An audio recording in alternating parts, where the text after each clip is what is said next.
ಕಂದಾಯ ಸಚಿವರಾದಂತ doctor G Parameshwar ಅವ್ರ ಜೊತೆಲಿದ್ದೇನೆ sir. ಈಗ ಬರಗಾಲ ಆರಂಭಕ್ಕೂ ಮೊದಲೇ ಅಂದ್ರೆ ಆರಂಭಿಕ ಹಂತದಲ್ಲಿದೆ. 31 ರೈತರ ಸಾವಾಗಿದೆ. ಸರ್ಕಾರದಿಂದ ಪತ್ರವನ್ನ ಕೇಂದ್ರಕ್ಕೆ ಬರೆದಿದ್ದೀವಿ. ಜೊತೆಗೆ ನಮ್ಮ ಸರ್ಕಾರದಿಂದ ಏನು ರೈತರಿಗೆ ಸಮಸ್ಯೆ ಆಗದಿರೋ ತರ ಮುಂಜಾಗ್ರತೆಯನ್ನು ತಗೊಂಡಿದೀವಿ. ಜೊತೆ ಕೇಂದ್ರದಿಂದ ಏನ್ ಸ್ಪಂದನೆ ನಿಮಗೆ ಸಿಗ್ತಾ ಇದೆ? ನೋಡಿ, ಅವತ್ತು ಇಲ್ಲದೆ ಇರ್ತಕ್ಕಂಥ ಬರಗಾಲ ಕರ್ನಾಟಕದಲ್ಲಿ ಬಂದಿದೆ. ಇಂಥ ಒಂದು ಪರಿಸ್ಥಿತಿ ಬಹುಶಃ 150 ವರ್ಷಗಳ ಹಿಂದೆ ಬಂದಿತ್ತು ಅಂತೇಳಿ ನಮ್ಮಲ್ಲಿ ಹೇಳ್ತಾ ಇದ್ದಾರೆ. ಸೂಪರ್ ಎಲ್ನಿನೋ ಅಂತ ಹೇಳಿ ಪೆಸಿಫಿಕ್ ಓಷನ್ನಲ್ಲಿ 2 ಡಿಗ್ರಿ ಟೆಂಪರೇಚರು ಜಾಸ್ತಿ ಆದ ಕಾರಣಕ್ಕಾಗಿ ಈ ರೀತಿ ಎಲ್ಲ ಆಗಿದೆ ಅಂತೇಳಿ ಹೇಳ್ತಾ ಇದ್ದಾರೆ. ಅದರ ಎಫೆಕ್ಟ್ ನಮಗೆ ಕರ್ನಾಟಕಕ್ಕೆ ಬಹಳ ದೊಡ್ಡ ಪ್ರಮಾಣದಲ್ಲಿ ಆಗಿದೆ. ಇಡೀ 31 ಜಿಲ್ಲೆಗಳಲ್ಲೂ ಕೂಡ ಇವತ್ತು ಬರಗಾಲದ ಪರಿಸ್ಥಿತಿಯನ್ನು ನಾವು ನೋಡ್ತಾ ಇದ್ದೇವೆ. ಕುಡಿಯೋ ನೀರಿಗೆ ಬಹಳಷ್ಟು ತೊಂದರೆ ಆಗಿರ್ತಕ್ಕಂಥದ್ದು. ರಿಸರ್ವಾಯರ್ಸ್ನಲ್ಲಿ ನೀರಿಲ್ಲ ಮತ್ತು ಮಳೆ ಬರೆದಿರೋ ಕಾರಣಕ್ಕಾಗಿ ಬೋರ್ವೆಲ್ಗಳು ರಿಚಾರ್ಜ್ ಆಗೋದಿಲ್ಲ. ಸೊ ಈಗ ಬೋರ್ವೆಲ್ಗಳು ಒಣಗ್ತಾ ಇದೆ, ವಾಟರ್ ಸೋರ್ಸ್ ಎಲ್ಲ ಬತ್ತಿ ಹೋಗ್ತಾ ಇದೆ. ಬಹಳ ಒಂದು ಗಂಭೀರವಾದಂಥ ಪರಿಸ್ಥಿತಿಯನ್ನು ನಾವು ನೋಡ್ತಾ ಇದ್ದೇವೆ. ಅದಕ್ಕಾಗಿ ನಾನು ನಮ್ಮ ಪ್ರಧಾನಮಂತ್ರಿಗಳಿಗೆ ಮತ್ತು ಗೃಹ ಸಚಿವರಿಗೆ, ಕೇಂದ್ರದ ಗೃಹ ಸಚಿವರಿಗೆ ಮತ್ತು ಕೃಷಿ ಸಚಿವರಿಗೆ ಪತ್ರ ಬರೆದಿದ್ದೇನೆ. ನಮಗೆ ಬರಗಾಲಕ್ಕೆ ಒಂದಿಷ್ಟು ಏನು ನಿಯಮ ಇದೆ, ಬರಗಾಲ ಡಿಕ್ಲೇರ್ ಮಾಡೋದಕ್ಕೆ ಒಂದು ಕೇಂದ್ರ ಸರ್ಕಾರ ನಿಯಮ ಮಾಡಿದ್ದಾರೆ. ಆ ನಿಯಮವನ್ನು ಸಡಿಲಿಸಬೇಕು ಮತ್ತು NDRFನ ಹಣವನ್ನು ಮುಂಗಡವಾಗಿ ಕೊಡಬೇಕು. ಮತ್ತು ನಮ್ಮ ಇಡೀ ಬರೀ ನಮ್ದಷ್ಟೇ ಅಲ್ಲ, ಮಹಾರಾಷ್ಟ್ರದ್ದು ತೊಂದರೆ ಆಗಿದೆ, ಒರಿಸ್ಸಾ ತೊಂದರೆ ಆಗಿ, ಆಂಧ್ರ, ತೆಲಂಗಾಣ, ಇಡೀ ದೇಶದಲ್ಲೇ ಇಂಥ ಪರಿಸ್ಥಿತಿ ಬಂದಿದೆ. ಹಾಗಾಗಿ ಒಂದು ನ್ಯಾಷನಲ್ ಡಿಸಾಸ್ಟರ್ ಅಂತ ಮಾಡಿ ಅಂತೇಳಿ ಒಂದು ಪತ್ರ ಬರೆದಿದ್ದೇನೆ. ಅದಕ್ಕೆ ಇನ್ನೂ ನಮಗೇನು ಯಾವುದೇ ರೀತಿಯ ರೆಸ್ಪಾನ್ಸ್ ಕೂಡ ಬಂದಿಲ್ಲ. ಈ ಮಧ್ಯದಲ್ಲಿ ನಾವು ರಾಜ್ಯ ಸರ್ಕಾರ ನಾವೇನು ಮಾಡ್ಬೋದು? ಜನಗಳನ್ನ ಹಾಗೆ ಬಿಡೋಕ್ಕಾಗೋದಿಲ್ಲ. ನೀವು ಹೇಳಿದಾಗೆ ಇವತ್ತು ಆತ್ಮಹತ್ಯೆಗಳು ಜಾಸ್ತಿ ಆಗ್ತಾ ಇದೆ. ಜೊತೆಗೆ ಜನ ಗುಳೆ ಹೋಗ್ತಿದ್ದಾರೆ, ಕುಡಿಯೋ ನೀರಿಗೆ ತೊಂದರೆ ಆಗ್ತಾ ಇದೆ. ಇದನ್ನೆಲ್ಲ ಗಮನಿಸಿ ನಾವು ಈಗಾಗಲೇ ಪ್ರತಿಯೊಂದು ಜಿಲ್ಲೆಗೆ ಕುಡಿಯೋ ನೀರಿಗೆ ಅಂತೇಳಿ 5 ಕೋಟಿ ಕೊಟ್ಟಿದ್ದೇವೆ. ಮತ್ತು ಅವರ ಜೊತೆಯಲ್ಲಿ ಹಣ ಇದೆ. ಈಗ PD ಅಕೌಂಟಲ್ಲಿ ಹಣ ಇದೆ, ತಹಶೀಲ್ದಾರ್ ಹತ್ರ ಇದೆ, DC ಹತ್ರ ಇದೆ.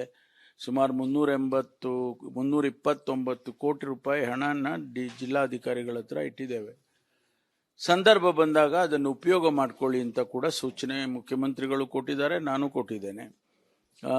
ಈಗ ಇದೆಲ್ಲ ಮಧ್ಯದಲ್ಲಿ ನಾವು ಸರ್ಕಾರ ಇದನ್ನು ಬಹಳ ಗಂಭೀರವಾಗಿ ತಗೊಂಡಿದೆ. ನಿನ್ನೆ ಕೂಡ ಮುಖ್ಯಮಂತ್ರಿಗಳು ನಾನು ಪರಿಶೀಲನೆ ಮಾಡಿದೋ ಯಾವ ರೀತಿಯಲ್ಲಿ ನಾವು ಈ ಬರದ ಛಾಯೆ ಏನಿದೆ, ಈ ಬರದ ಪರಿಸ್ಥಿತಿ ಏನಿದೆ, ಇದನ್ನು ನಿಭಾಯಿಸೋದಕ್ಕೆ ಏನು ಮಾಡಬೇಕು ಅಂತ ಹೇಳಿ ನಿನ್ನೆ ಕೂಡ ಅಧಿಕಾರಿಗಳ ಜೊತೆ ಪ್ರತಿಯೊಬ್ಬ DC ಮತ್ತು ಜಿಲ್ಲಾಧಿಕಾರಿ, ಇವರು ನಮ್ಮ ಜಿಲ್ಲಾ ಮುಖ್ಯ ಕಾರ್ಯನಿರ್ವಾಹಕ ಅಧಿಕಾರಿಗಳು, CEOಗಳು, ಅವರಿಗೆ ಎಲ್ಲ ಅಡ್ರೆಸ್ ಮಾಡಿದ್ವಿ. ಮುಖ್ಯಮಂತ್ರಿಗಳು ಮತ್ತು ನಾನು ಸೂಚನೆಗಳನ್ನು ಕೊಟ್ಟಿದ್ದೇವೆ. ಈ ಹಿಂದೆ ಯಾವಾಗ ನೀರು ಕಡಿಮೆ ಆಗಿತ್ತು ಬೆಂಗಳೂರಲ್ಲಿ, ಆವಾಗ ಕುಡಿಯೋದಕ್ಕೆ ಬಿಟ್ಟು ವಾಷಿಂಗ್ ಇರ್ಬೋದು, ಪ್ಲಾಂಟೇಶನ್ ಇರ್ಬೋದು, ಗಾರ್ಡನಿಂಗ್ ಇರ್ಬೋದು, ಇದೆಲ್ಲದಕ್ಕೂ ಕೂಡ ತಾತ್ಕಾಲಿಕವಾಗಿ ಫುಲ್ ಸ್ಟಾಪ್ ಇಡಲಾಗಿತ್ತು. ಈ ಬಾರಿ ಕೂಡ ಆ ರೀತಿ ಮಾಡುವಂತ ಪ್ಲಾನ್ ಏನಾದ್ರು ಇದೆಯಾ? ಇಲ್ಲ, ಈಗಾಗಲೇ ನಾವು ರಿಸರ್ವಾಯರ್ನಲ್ಲಿ ಅತ್ಯಂತ ಕೆಳಮಟ್ಟಕ್ಕೆ ಹೋಗಿದೆ. ಡೆಡ್ ಸ್ಟೋರೇಜ್ ಅಂತ ಕರಿತೀವಿ, ಅಲ್ಲಿಗೆ ಹೋಗ್ಬಿಟ್ಟಿದೆ ಎಲ್ಲ ರಿಸರ್ವಾಯರ್ಸ್ ಅಲ್ಲಿ.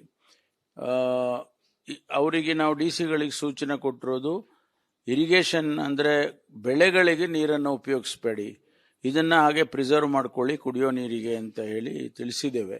ಅದನ್ನೇ ಈಗ ಪಟ್ಟಣ ಪ್ರದೇಶಗಳಲ್ಲಿ ಕೂಡ ಕಮಿಷನರ್ಗಳಿಗೆ, ಆಯಾಯ ಸಂಬಂಧಪಟ್ಟ ಅಧಿಕಾರಿಗಳಿಗೆ ಭಾಳ ನೀರನ್ನು ಭಾಳ ಇದಾಗಿ ಬಳಸಿ, ಮಿತವಾಗಿ ಬಳಸಬೇಕು. ಆಮೇಲಿಂದ ಅನವಶ್ಯಕವಾಗಿ ವಿದ್ಯುತ್ ಶಕ್ತಿಯನ್ನಾಗಲಿ ಕುಡಿಯೋ ನೀರನ್ನಾಗಲಿ ಬಳಸಬಾರ್ದು ಅಂತೇಳಿ ಈಗಾಗಲೇ ನಾವು ಸೂಚನೆ ಕೊಟ್ಟಿದ್ದೇವೆ. ಅದನ್ನ ಈಗ ಕಾರ್ಯಗತ ಮಾಡಬೇಕಷ್ಟೇ, ಇಂಪ್ಲಿಮೆಂಟ್ ಮಾಡಬೇಕಷ್ಟೇ.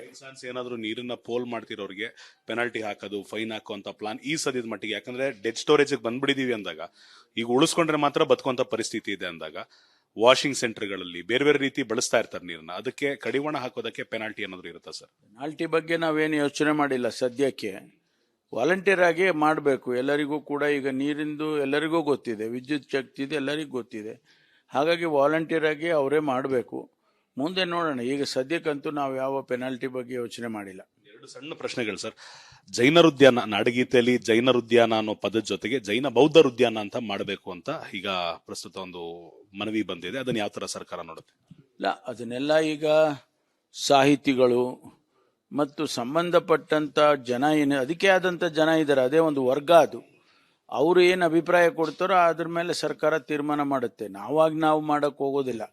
ನಾವು ಈಗ ಇದನ್ನ ಪ್ರಶ್ನೆ ತೆಗ್ದವ್ರು ಯಾರು? ನಾವಲ್ವಲ್ಲ, ಸರ್ಕಾರ ಅಲ್ಲ. ಯಾರು ಪ್ರಶ್ನೆ ತೆಗ್ದಿದ್ದಾರೆ ಅವರಿಂದನೇ ನಮಗೆ ಉತ್ತರ ಸಿಗಬೇಕು.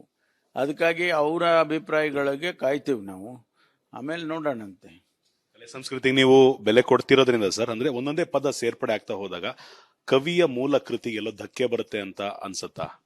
ಅಲ್ಲ, ಅಭಿಪ್ರಾಯಗಳು ವಿಭಿನ್ನವಾಗಿರ್ತವೆ, ಬೇರೆ ಬೇರೆ. ಈಗ ನನ್ನ ಅಭಿಪ್ರಾಯನೇ ಬೇರೆ ಇದೆ, ಇನ್ನೊಬ್ಬರ ಅಭಿಪ್ರಾಯ ಬೇರೆ ಇರುತ್ತೆ. ಇದನ್ನೆಲ್ಲ ನಾವು ಚರ್ಚೆ ಮಾಡಿ ಒಂದು ಸಂಘಟಿತ ಅಭಿಪ್ರಾಯಕ್ಕೆ ಬರ್ತೇವೆ.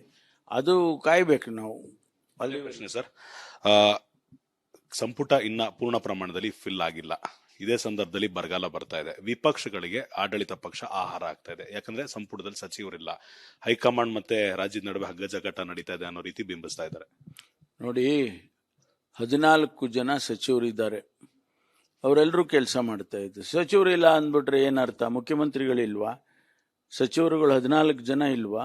ಪ್ರತಿಯೊಂದು ಜಿಲ್ಲೆಗೂ ಈಗ ಒಂದೊಂದು ಸಚಿವರಿಗೆ 2-3 ಜಿಲ್ಲೆಯನ್ನು ಕೊಟ್ಟಿದ್ದಾರೆ. ನಾವೆಲ್ಲ ವಿಸಿಟ್ ಮಾಡಿದ್ದೀವಿ. ಬರದ ನಿರ್ವಹಣೆಯನ್ನು ಯಾಕೆ ಮಾಡಬೇಕು ಅಂತ ಪ್ರಾರಂಭ ಮಾಡಿದ್ದೀವಿ. ಯಾವುದಾದ್ರೂ ಕೆಲಸ ನಿಂತಿದೆಯಾ ಸರ್ಕಾರದ್ದು?